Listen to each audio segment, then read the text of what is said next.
Vous êtes à l'écoute de l'ORTM, merci de nous rejoindre. Il est 7h à Tondibi dans la région de Gao, la même heure partout au Mali.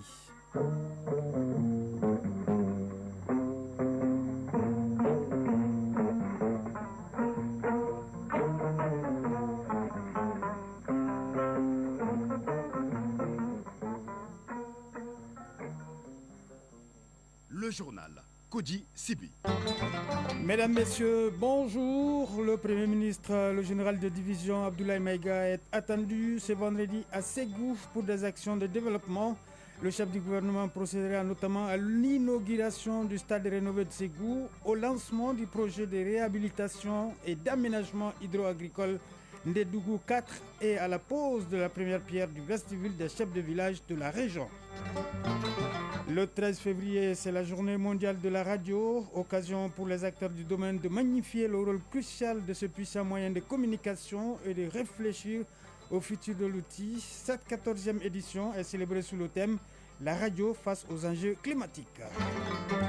Le président de la transition manifeste sa solidarité aux couches vulnérables en cette veille de mois de Ramadan. Ses œuvres sociales se poursuivent à travers les communes du district de Bamako. Et puis, dans la page des sports, on parlera football avec le classique Djoliba Athletic Club Stade Malien, comptant pour le championnat professionnel de Ligue 1. La rencontre est prévue dimanche au stade Mamadou Konaté. Voilà pour le sommaire. Bienvenue dans ce journal. Les populations ségoviennes, dans toutes leurs composantes, sont prêtes pour réserver un accueil chaleureux au Premier ministre chef du gouvernement ce vendredi. Le général de division Abdoulaye Maïga y séjournera pendant 2 jours et procédera à 3 grandes activités, à savoir la pose de la première pierre du vestibule des chefs de village de la région, l'inauguration du stade rénové et le lancement du projet de réhabilitation et d'aménagement hydro-agricole Ndedougou 4. Ces activités de développement sont réalisées sous le leadership du général d'armée Assimi Goïta, président de la transition, chef de l'État. Ramata Konaté et Bassi Traoré nous parle des enjeux de cette visite du chef du gouvernement depuis Ségou. Une visite aux 3 activités majeures pour le développement de la région de Ségou. La pose de la première pierre du vestibule des chefs de quartier, villages et fractions de Ségou, l'inauguration du stade Amarindao rénové, le lancement des travaux du projet de réhabilitation et d'aménagement Ndembougou 4. Ce dernier volet est un projet du gouvernement malien avec la KfW pour un montant de plus de 33 milliards de francs CFA. Badra Alou Traoré, président directeur général de l'Office du Niger. Ces travaux qui vont contribuer à augmenter le système d'irrigation globale de l'Office du Niger et on va aménager de nouvelles terres, installation de nouveaux exploitants agricoles. À côté de ce vaste projet agricole, le stade Amarindao rénové. Avec cette infrastructure imposante, plus rien ne s'oppose au développement du sport, la tenue des compétitions nationales et internationales en 4e région. On admire déjà, de jour comme de nuit, la beauté de cette infrastructure sportive. Amadou Traoré dit Amadou Ngoloni, ancien sportif. Moi, ma joie est très grande parce qu'il est très rare de voir des stades comme ça et rénover à ce point avec toutes les disciplines. Nous ne pouvons que remercier les autorités. Ousmane Diara, secrétaire général du Conseil régional de la jeunesse de Ségou. Déjà en voyant le stade, on voit déjà une ressource. Ça relève d'une fierté, d'un honneur et surtout d'un privilège pour la région de Ségou. L'État poursuit la valorisation des autorités traditionnelles. Bientôt un vestibule érigé à leur nom. Le Premier ministre général de division Abdoulaye Maïga procédera ce vendredi 14 février à la pose de la première pierre de ce vestibule. Les chefs de village voient en cela une marque de considération et au-delà un signal fort de la promotion de nos valeurs traditionnelles. Oumar Tougoura, coordinateur régional des chefs de village, fractions et quartiers Ségou. 4 ans, nous on a eu cette parcelle-là. Mais en réalité, on a tout fait courir partout, mais Dieu n'a pas voulu. C'est aujourd'hui que la transition a initié qu'ils vont faire ça. Au regard de l'importance de toutes ces activités que le Premier ministre s'apprête à faire en 4e région, la mobilisation est au maximum. Les Ségoviens jeunes et vieux, hommes et femmes s'activent à réserver un accueil à la dimension des événements. Kane Oumou Sangaré, présidente de la CAFO régionale de Ségou. Nous sommes émus et très contents et nous voulons l'accueillir chaleureusement parce que son déplacement vers notre région nous réconforte. Nuhun Diarra, maire de la commune urbaine de Ségou. Nous allons faire appel à toutes les couches de la région de Ségou, que ce soit une reconnaissance au bout du rouleau à l'endroit du chef de l'État qui se bat de jour comme de nuit pour le bonheur des populations. Siaka Dambélé, président du conseil régional de Ségou. Je lance un appel pressant à toute la population de Ségou à manifester leur joie par un accueil digne de ce nom à l'adresse du Premier ministre. Et les autorités administratives invitent toutes les forces vives de la région à sortir massivement pour ces événements majeurs. Bourema Ongweba, directeur du cabinet du gouverneur de la région de Ségou. Nous avons invité l'ensemble des 11 cercles, des 35 arrondissements, des 78 communes qui composent la région de Ségou. Ségou, connu à travers son hospitalité légendaire, est fin prêt pour une mobilisation grandiose autour des activités présidées par le Premier ministre sous le leadership du général d'armée Assimi Goïta, président de la transition, chef de l'État, pour qui aucun sacrifice n'est de trop pour le bonheur des Maliens. Ségou, Ramata Konaté, Bassi Traoré pour l'ORTM. On reste dans la région de Ségou. Le ministre de la Jeunesse et des Sports, chargé de l'instruction civique et de la construction citoyenne, Abdul Kassim Ibrahim Fomba, est en tournée. Au cours de son séjour, il a mené des activités et rencontré les jeunes de Fana, Djoila et Massigi. Dans toutes ces localités, le ministre Fomba a invité les jeunes à l'unité et au sursaut de patriotisme. Envoyés spéciaux, Siragatou Sissé et Adama Kamara. La jeunesse de Fana, debout comme un seul homme, sonne la mobilisation pour soutenir les autorités de la transition. À leur tête, le général d'armée Assimi Goïta. La sensibilisation sur la consommation de la drogue en milieu jeune, le don de sang, une 50aine de poches en faveur des femmes et l'acte citoyen au sujet de la taxe sur la téléphonie ont marqué l'étape de Fana. Abdul Kassim Ibrahim Fomba, ministre de la Jeunesse et des Sports, chargé de l'instruction civique et de la construction citoyenne. Ils sont avec toutes les grandes décisions prises parce qu'ils savent que c'est pour le bien de toute la nation, pour le bien du pays. Il faut mettre ce fonds patriotique en place pour aider les actions du gouvernement, pour faciliter les initiatives aujourd'hui patriotiques et citoyennes. Juste après, la délégation ministérielle a pris la route de Massigi à 80 km de Djoila pour l'inauguration de la maison des jeunes, suivie de la visite guidée, une doléance exprimée par les jeunes et matérialisé par le gouvernement. Dans son adresse, le ministre Fomba a invité les jeunes à tenir le flambeau pour l'émergence du Malikoura. Les notabilités ont reçu les civilités du ministre Fomba et des membres de la délégation. Un échange avec les jeunes de Fana, Djoila et Massigi a eu lieu à bâton rompu pour toucher les préoccupations de cette couche juvénile. Djoila, Siragatou Sissé, Adama Kamara pour l'ORTM. Maintenant, on va un petit peu partout, puisqu'il s'agit de radio. Oui, de par sa magie, elle a pu capter le cœur de la population. Par sa simplicité, elle s'est imposée depuis des décennies comme un puissant moyen de communication et de sensibilisation des communautés. Entendez par là la radio.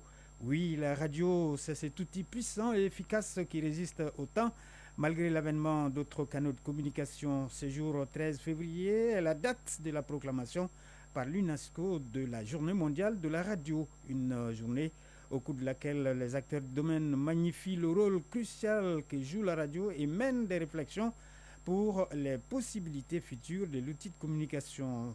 Pour cette 14e édition de la Journée mondiale de la radio, le thème choisi est la radio face aux enjeux climatiques. Le point de la célébration avec Arji Matina. Depuis sa découverte, la radio n'a cessé d'être au service des populations. Par sa magie et sa simplicité, elle s'est imposée comme un moyen efficace d'information, de sensibilisation et d'éducation des communautés. Ainsi, la célébration de la Journée mondiale du précieux outil de communication est un moment important pour les acteurs du domaine de se retrouver et magnifier l'histoire, la valeur de la radio. Organisée par Studio Tamani en partenariat avec l'URTEL et la Maison de la Presse, la célébration de cette 14e édition met l'accent sur la radio face aux urgences climatiques. Une thématique d'actualité qui met en lumière le rôle que joue la radio et la place qu'elle occupe dans la sensibilisation pour un changement de comportement face aux effets du changement climatique. Mamoudou Bokoum, président de l'URTEL. Chaque journée internationale représente une opportunité d'informer le grand public sur les thématiques liées à des enjeux majeurs. Au cours des dernières décennies, grâce aux médias, les concepts liés au changement climatique ont été présentés de manière claire et compréhensible, et ce qui a permis au grand public de mieux cerner la nécessité de protéger notre environnement. Bandjougou Dante, président de la Maison de la Presse. À cause des calamités naturelles que nous avons connues, notamment les inondations, qui ont fait beaucoup de dégâts humains, matériels, psychologiques, les radios ont continué à jouer un rôle important dans l'information, la sensibilisation et l'accompagnement des populations. Espérant Moulumba, directeur de Studio Tamani. Ces phénomènes deviennent de plus en plus fréquents et affectent les conditions de vie de millions de Maliens.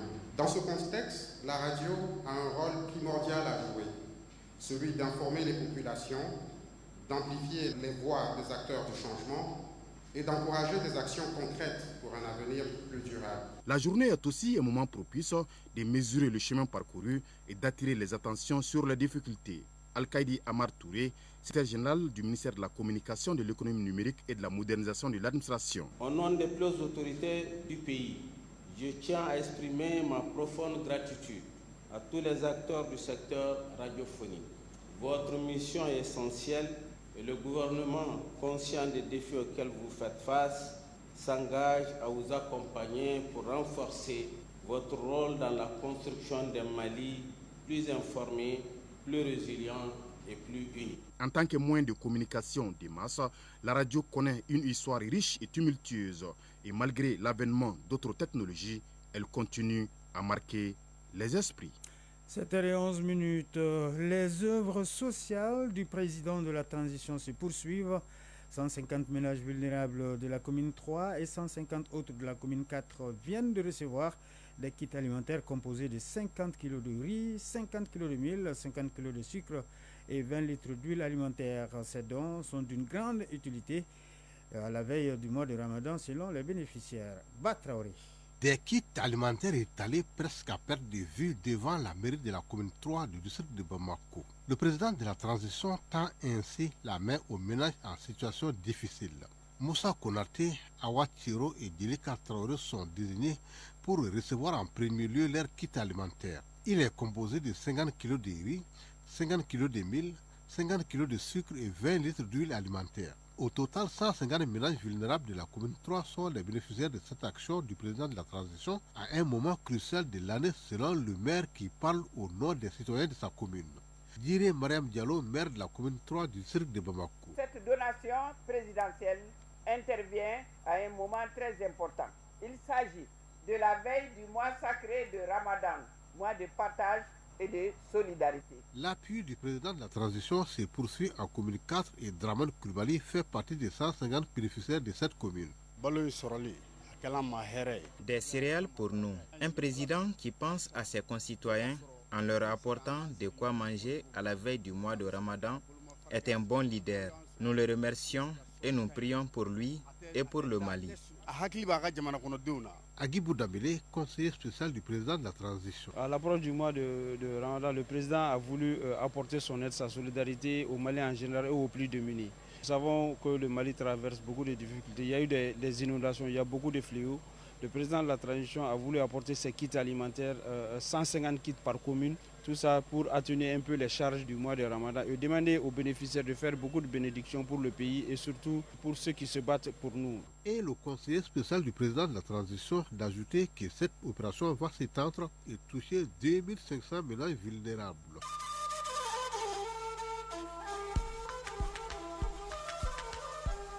AES Actualité.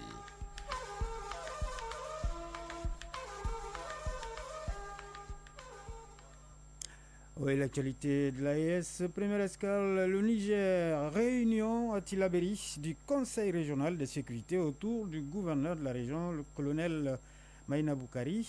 Plusieurs questions relatives à la sécurité au niveau régional ont fait l'objet des échanges entre les acteurs du dit conseil. Compte rendu, Abdoulaye Soumana. Instance régionale d'échange et de partage, le Conseil régional de sécurité se réunit régulièrement sur convocation de son président. Le gouverneur de la région de Tillabéri, le lieutenant-colonel Maïna Boukar, a regroupé les membres de cet organe pour faire le tour d'horizon de la situation sécuritaire et recueillir les conseils des uns et des autres pour améliorer davantage la sécurité des personnes et de leurs biens sur l'ensemble de l'étendue de la région. Le premier responsable de la région s'est félicité des résultats satisfaisants enregistrés sur le terrain. En effet, ce travail formidable est le fruit de la franche collaboration qui existe entre nos forces de défense et de sécurité et la population résiliente, a indiqué le lieutenant-colonel Meina Boukar. Cette démarche voulue et soutenue par le président du Conseil national pour la sauvegarde de la patrie doit être renforcée et encouragée à tous les niveaux, a poursuivi le gouverneur de la région. Les différentes opérations de sécurisation dont NIA, Lakalkane, Almahao, Saronkassa et les autres unités des forces de défense et de sécurité abattent un travail remarquable pour assurer justement l'intégrité de notre territoire et la sécurité des personnes et de leurs biens sur toute l'étendue du territoire de la région. Il a saisi l'occasion pour transmettre aux membres du Conseil les salutations cordiales du président du Conseil national pour la sauvegarde de la patrie, chef de l'État, le général de brigade Abdraman Tiani. Le lieutenant-colonel Meina Boukara a exhorté les forces de défense et de sécurité à redoubler d'efforts et de vigilance jusqu'à la victoire finale, synonyme d'une souveraineté retrouvée. À présent, en direction le Burkina Faso, l'Assemblée annuelle des services du budget pour la consolidation de la gestion budgétaire. C'est une initiative de la Direction générale du budget qui organise depuis hier à Ouagadougou la 3e édition de l'Assemblée annuelle des services du budget. L'édition 2025 se tient sous le thème « Élaboration et exécution du budget de l'État, enjeux et perspectives dans le contexte des défis sécuritaires ». On fait le point avec Lazare Sanou. Les participants à ce 3e rendez-vous des services du budget auront à établir un diagnostic clair des difficultés liées à l'élaboration et à l'exécution du budget de l'État dans le contexte de crise sécuritaire, puis discuter des ajustements nécessaires pour garantir une allocation efficace des ressources en conciliant impératifs sécuritaires et objectifs de développement économique et social, une tribune de propositions de réforme ou adaptation pour rendre la gestion budgétaire plus flexible et réactive face aux crises. Daouda Akabi, chargé d'appui technique à la Direction générale du budget. Nous nous connaissons à l'actualité et l'objectif c'est effectivement de tirer les enseignements que ce contexte de défi sécuritaire pourra engendrer en termes de réforme de capitalisation. Nous avons 3 panels. Un panel qui va se pencher sur la programmation, un panel sur l'exécution et un panel sur les travaux préparatoires des 2 processus. Le bilan de l'exercice budgétaire de l'année 2024 est satisfaisant. Daouda Akabi. Pour le plan de travail annuel de la Direction générale du budget, nous avons exécuté les activités à hauteur de 98,31%. Tandis que pour la lettre de mission été attribuée à M. le ministre, et nous avons exécuté sa lettre de mission à 100%. On essaye de maintenir le cap en termes de performance réalisée par la Direction générale du budget. Cette personnalité ayant contribué à l'élaboration, la programmation, l'ordonnancement et l'exécution budgétaire ont reçu des attestations de reconnaissance. Quelques mots de l'actualité hors de l'espace AES. Les chefs d'État africains se retrouvent ce week-end dans la capitale éthiopienne pour le 38e sommet de l'Union africaine. Au programme, des enjeux majeurs, l'intensification du conflit en République démocratique du Congo, l'élection d'un nouveau président de la Commission et les débats sur les réparations des crimes coloniaux. L'offensive du M23 a plongé l'Est de la RDC dans une nouvelle escalade de violence. Après la prise de Goma, les rebelles avancent vers le sud Kivu, tandis que l'armée congolaise tente de contenir leur progression face aux appels internationaux à la désescalade. L'Union africaine, souvent critiquée pour son inefficacité, est attendue au tournant. Concernant l'élection du prochain président de la Commission de l'Union africaine, 3 candidats sont en lice. Le ministre des Affaires étrangères djiboutien Mahmoud Ali Youssouf, le vétéran de l'opposition kenyane Raila Odinga et l'ancien ministre des Affaires étrangères malgache Richard Randriamandrato. Le sommet abordera aussi la question des réparations liées à la colonisation. Alors que certains pays occidentaux commencent à reconnaître leurs torts et à restituer des œuvres d'art pillées, les États africains peinent à s'accorder sur les modalités de compensation financière. Ce sommet intervient alors que Donald Trump annonce la suspension de l'aide américaine à l'Afrique et le retrait des États-Unis de l'OMS, une décision qui inquiète de nombreux gouvernements donc, et ONG sur le continent déjà fragilisés par des crises sanitaires et économiques. Les discussions de ce sommet pourraient redéfinir l'agenda politique et diplomatique de l'Union africaine pour des années à venir. Reste à savoir si des décisions concrètes émergeront de ces débats, justement, par rapport à la situation à RDC. La République démocratique du Congo a décidé de fermer depuis son espace aérien à tous les avions civils et d'État enregistrés ou basés au Rwanda. Selon la presse congolaise, ces derniers ont une interdiction formelle de survol et d'atterrissage sur le territoire congolais en raison de l'insécurité liée au conflit armé. La page des sports, c'est tout de suite.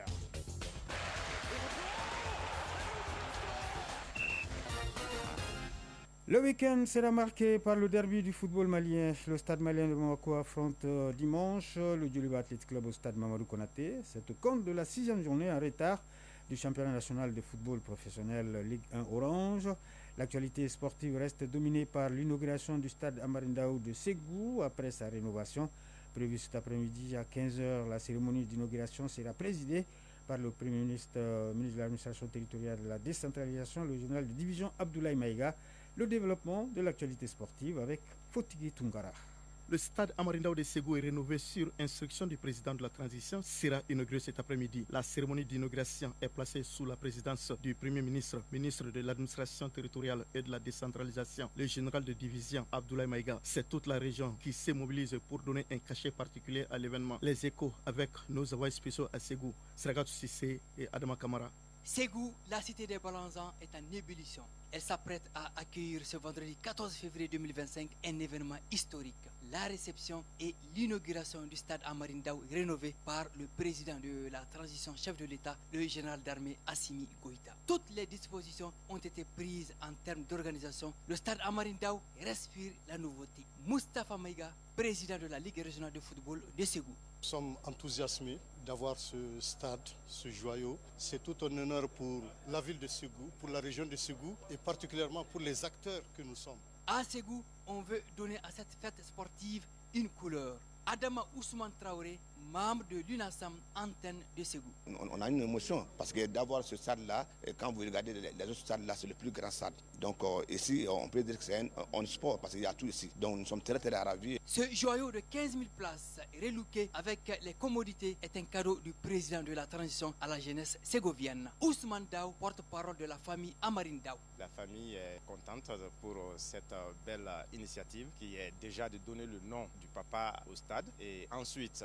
venir améliorer ce même stade. On ne peut que être fier. L'événement sera présidé par le Premier ministre, ministre de l'administration territoriale et de la décentralisation, le général de division Abdoulaye Maïga. Ségou, Sragatou Sissé, Adama Kamara pour l'ORTM. La cérémonie d'inauguration est prévue à 15h. Alors, après la réception des infrastructures comme le centre pour sportifs d'élite de Kabbalah, les stades 26 mars de Rimadio, Self Keita de Kati, Abdoulaye Makro Sissoko de Kai, Babema Traoré de Sikasso et Djara H de Koulikoro, c'est au tour du stade Amarindao de Ségou d'ouvrir ses portes après rénovation. D'autres sont encore en cours de réflexion. Il s'agit en l'occurrence des stades Barima Bokoum de Mopti, Ouezen Koulibaly et Modibo Keita de Bamako, sans oublier le nouveau stade de Tombouctou et la future arena de Koulikoro. La jeunesse au cœur de leurs actions, les autorités mettent les bouchées doubles pour le plein épanouissement des jeunes, fer de lance de la nation. Championnat national de football professionnel Ligue 1 Orange, le stade malais de Bamako et le Djoliba AC s'affrontent dimanche au compte de la 6e journée en retard. Le coup d'envoi est prévu à 16h au stade Mamadou Konaté. Compte tenu de beaucoup de facteurs, ces classiques maliens qui faisaient rêver par le passé a tendance aujourd'hui à devenir un derby au rabais. C'est en substance ce qui ressort de cet entretien que nous a accordé le doyen Djibril Traoré, qui a connu les différentes générations successives au sein de ses clubs respectifs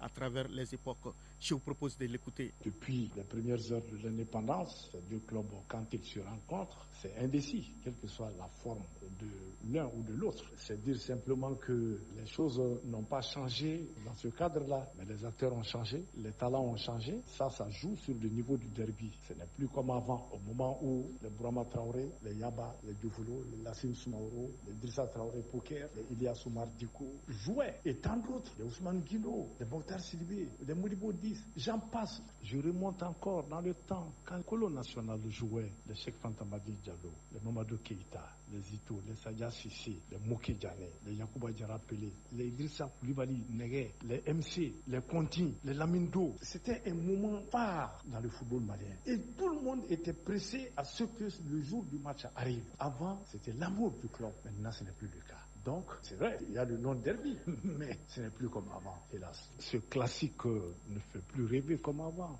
L'intégralité de cet entretien à suivre dimanche dans Sport et Musique avec Diarra Konaté. Voilà, c'est ce qui met fin à ce journal que nous avons eu le plaisir de vous présenter. Présentation Koji Sibi, mise en onde Mamadou Bedialo, mise en ligne Mohamed Koulibaly. Merci au rédacteur en chef Brahma Traoré qui m'a aidé à le préparer. Nous vous souhaitons de passer une excellente journée en compagnie de nos programmes.